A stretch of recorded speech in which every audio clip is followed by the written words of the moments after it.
Siguiendo con la lista de reproducción que dedicamos en mi canal de YouTube a los fundamentos de la política, basada en mi libro del año 2020, La política en 100 preguntas, editado por la editorial Nautilus, vamos a tratar en este momento la pregunta número 22, que es muy simple de responder y que conecta la política con la historia.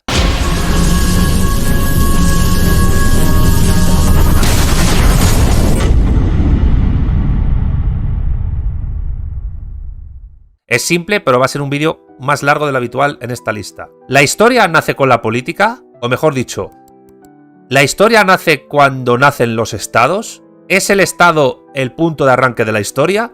Vamos a tratar de responder a esta pregunta. La pregunta acerca de si la historia es la historia de los estados debe responderse de manera sistemática. Antes de que se formase el núcleo de la sociedad política, del cual ya hablamos en vídeos anteriores de esta lista de reproducción, no puede hablarse de historia propiamente hablando. Al superponerse la forma Estado hace 5.000 años a la forma de sociedad política anterior, que de manera breve transcurrió entre la filiarquía y el Estado, es decir, la sociedad política preestatal, el curso de la sociedad política en sus diferentes cuerpos da lugar a la historia. Y la historia de todas las sociedades políticas que han existido, según Marx y Engels, en el Manifiesto Comunista de 1848, es la historia de las luchas de clases.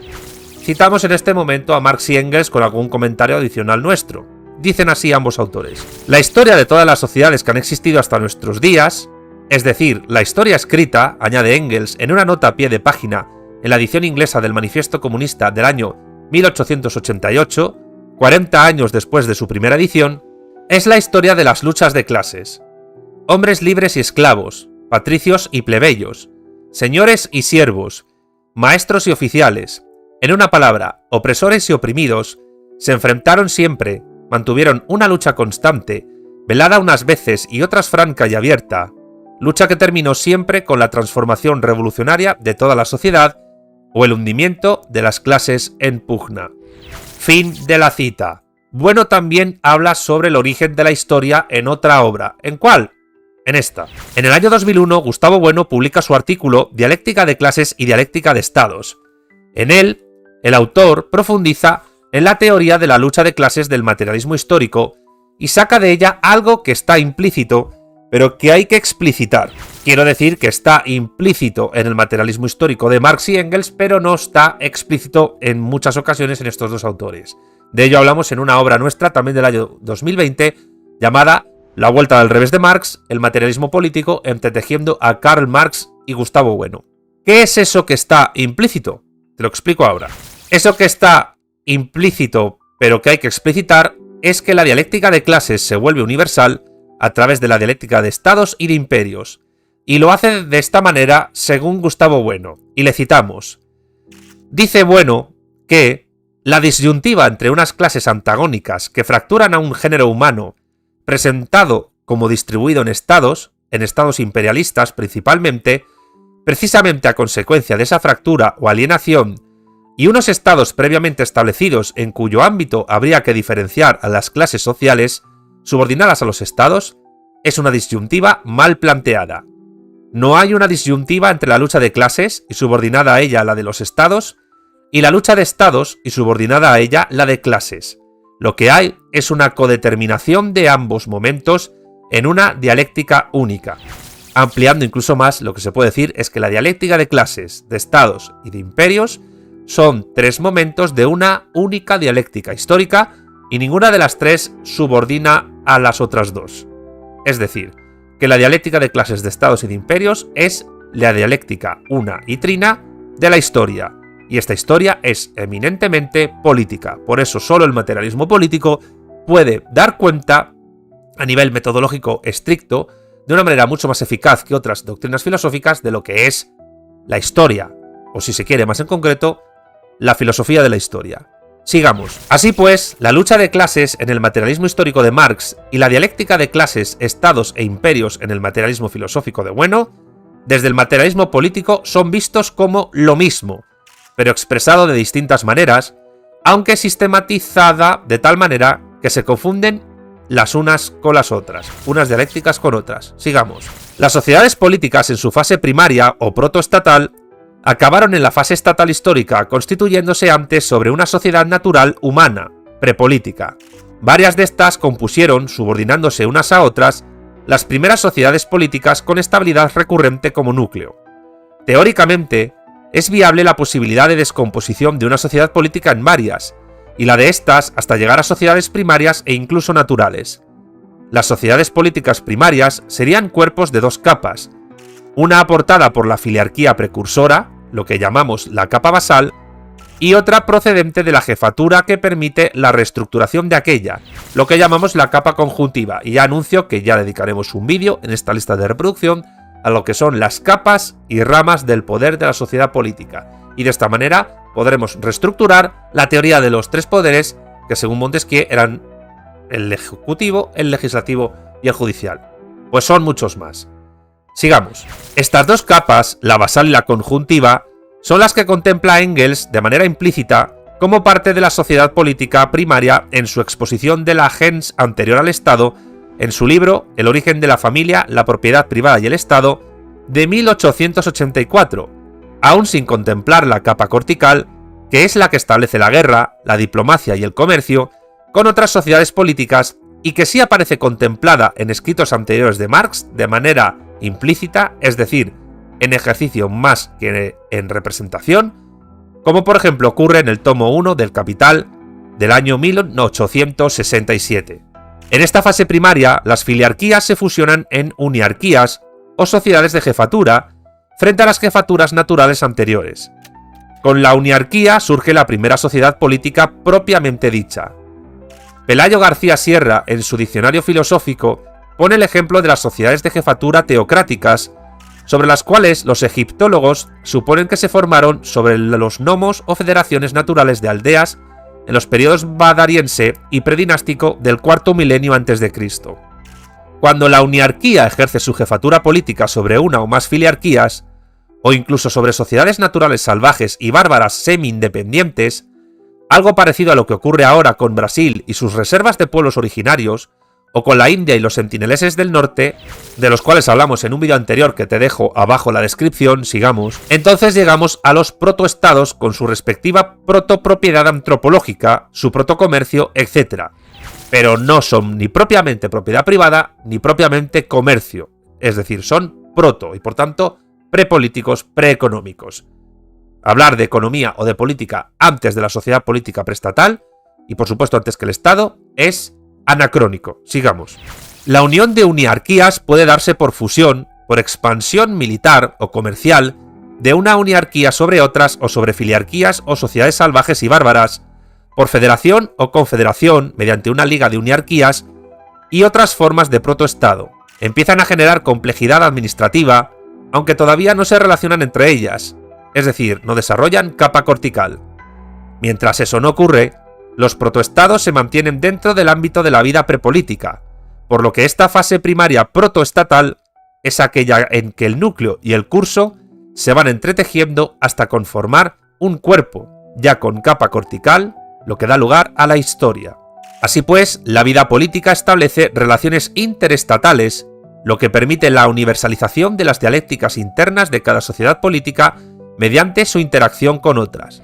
Es decir, que las relaciones interestatales, que hoy se llaman relaciones internacionales, porque la inmensa mayoría de estados son estados-nación, naciones políticas, es la forma o la vía a través de la cual se universalizan la dialéctica de clases intraestatales, a través de las dialécticas de estados y de imperios. Continuemos. Lo que los protoestados más exitosos tuvieron en común en la antigüedad es que su constitución se dio en lugares aislados de otros territorios ya poblados por sociedades naturales humanas o políticas en su fase primaria, gracias a accidentes geográficos que implicaron interrupción de comunicaciones allá por los milenios V y IV a.C. Ejemplos de sociedades políticas en su fase primaria protoestatal que pone Pelayo García Sierra son el Imperio Antiguo del tercer milenio a.C. en sus tres primeras dinastías, el Imperio Antiguo Egipcio, y que resultó de la conquista del Bajo Nilo por la jefatura teocrática asentada en el Alto Nilo, o por ejemplo también la dinastía Chang en la China del año 1776 a.C., y en general las primeras sociedades políticas que desarrollaron lo que el historiador alemán Karl Wittfogel llamó despotismo hidráulico. De este despotismo hidráulico hablamos de una manera más pormenorizada en nuestro libro del año 2019, Breve Historia de la Economía, también editado por Nautilus. Sigamos. En ellas, cuando ya tienen contacto entre sí y se comunican a través de un lenguaje articulado, hablado y escrito, es cuando comienza la historia. En este sentido, todos los historiadores y científicos sociales y gente que se dedica a estudiar las humanidades concuerda. La historia comienza con el lenguaje escrito. Ahora bien, el marco a través del cual el lenguaje escrito se desarrolla es el marco de la vida política. Y por tanto, son conceptos o conceptualizaciones conjugadas. La vida política empieza con la escritura y la escritura empieza con la vida política. Por tanto, también, una vez más, el materialismo político puede dar cuenta del origen, núcleo, curso y cuerpo de la escritura de una manera más exitosa que otras doctrinas filosóficas en su filosofía de la historia. Sigamos. Caben formas intermedias entre uniarquías y protoestados cuando aquellas tienen como parte principal una jefatura sobre una filiarquía. Controlan y obtienen tributos de otras filiarquías vecinas a la central, a la que defienden de aquellas, como por ejemplo la sociedad Ankole en lo que hoy es Uganda. En la fase secundaria o estatal del curso de la sociedad política, el Estado se constituye en virtud de procesos de codeterminación de las sociedades primarias precursoras que, lejos de comportar composiciones por integración de estas, comportan no ya una mera desintegración o separación, sino una disociación dialéctica, por cuanto las sociedades primarias precursoras, al componerse por codeterminación, se constituyen recíprocamente como unidades discretas dadas en un orden más alto, es decir, estatal. Estas nuevas unidades se enfrentan mutuamente entre sí, pues la disociación entre ellas no tiene el sentido del alejamiento, sino de mutua referencia dialéctica, es decir, la guerra, aun cuando busquen relaciones pacíficas entre sí. La guerra, para el materialismo político, es lo que permite el surgimiento de los estados en el sentido histórico tradicional del término. Como diría Engels, la guerra es la partera de la historia. Y por tanto, el Estado surge gracias a la guerra y a la esclavitud. Y esclavitud y guerra, la historia, van de la mano. Continuemos. Para llegar a la fase estatal, ya plenamente histórica, aunque ya hay historia en las sociedades políticas preestatales, la codeterminación puede ser parcial o total. Si es parcial, el enfrentamiento entre sociedades políticas se da parcialmente. En cuanto enfrentado a otras de su rango, el Estado asumirá su función de tal.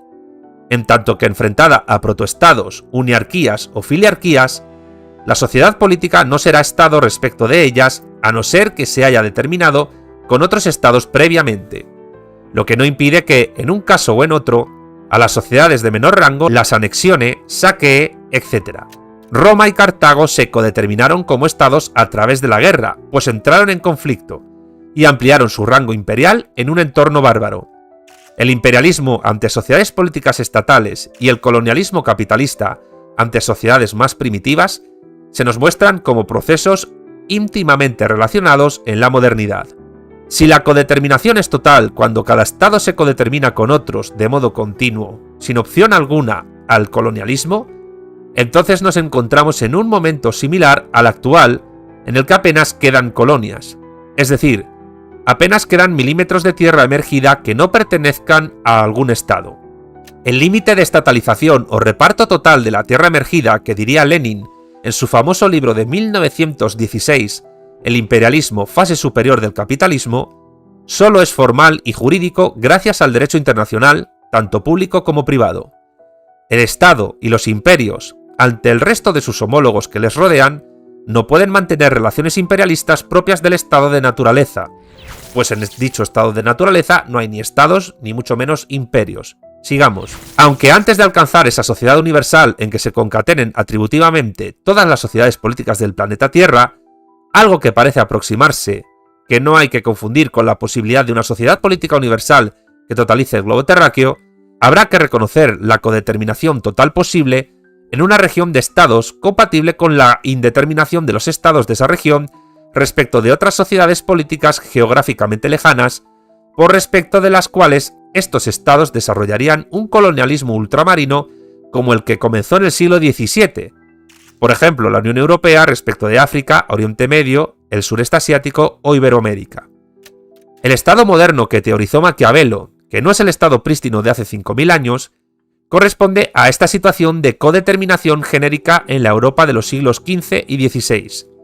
La Unión Europea actual, como tendencia de integración de estados europeos de magnitud comparable a los Estados Unidos de América y a la extinta Unión Soviética, se mantiene todavía dentro de esta fase secundaria, por lo que le cuesta avanzar a una fase postestatal, aunque pueda abrir camino hacia esta tercera fase. Y la dificultad que tiene la Unión Europea para caminar a esta nueva fase o tercera fase postestatal se mantiene hoy más que nunca debido a la coyuntura geopolítica de la guerra de Ucrania, la voladura del Nord Stream 2, el peso cada vez menor que tiene la industria alemana y otros condicionantes a través de la dialéctica de clases, de estados y de imperios. Lo que sí ha de quedar claro para finalizar este vídeo y como conclusión es que el mundo sigue girando, la historia no ha muerto, pero la historia nace con la política y la política nace con la historia. Este vídeo, así como el resto de vídeos que aparecen en mi canal de YouTube, serían imposibles de realizar sin el apoyo económico de mis Patreon, de mis patrocinadores, griegos, romanos e hispanos, sin los cuales el avance técnico de este canal sería inviable. Si quieres apoyarme económicamente, abajo en la descripción del vídeo puedes hacerte patrocinador. También puedes apoyarme suscribiéndote a mi canal de YouTube para que recibas más contenido de materialismo político audiovisual. Cada vez somos más y vamos a más. Si este vídeo en concreto te ha gustado, por favor dale pulgar arriba. Deja también tu comentario abajo para apoyar el vídeo y para dar tu parecer sobre el contenido que acabas de ver, así como de otros vídeos de mi canal. Comparte este vídeo, así como otros de mi canal, con familiares, amigos y allegados para así dar a conocer mi trabajo. Puedes encontrarme también en redes sociales, en las cuales también hay mucho contenido de todo tipo. Estoy en Twitter, estoy en Instagram, estoy en Facebook, estoy en TikTok y estoy en Telegram. También tengo podcast, donde se vierte en formato de audio todo lo que aparece en este canal. Estoy tanto en iVoox como en Spotify. Y por supuesto, toda mi obra, todo mi contenido también lo puedes encontrar en mi página web www.armesilla.org. Sin más, me despido, un saludo a todos y hasta la próxima.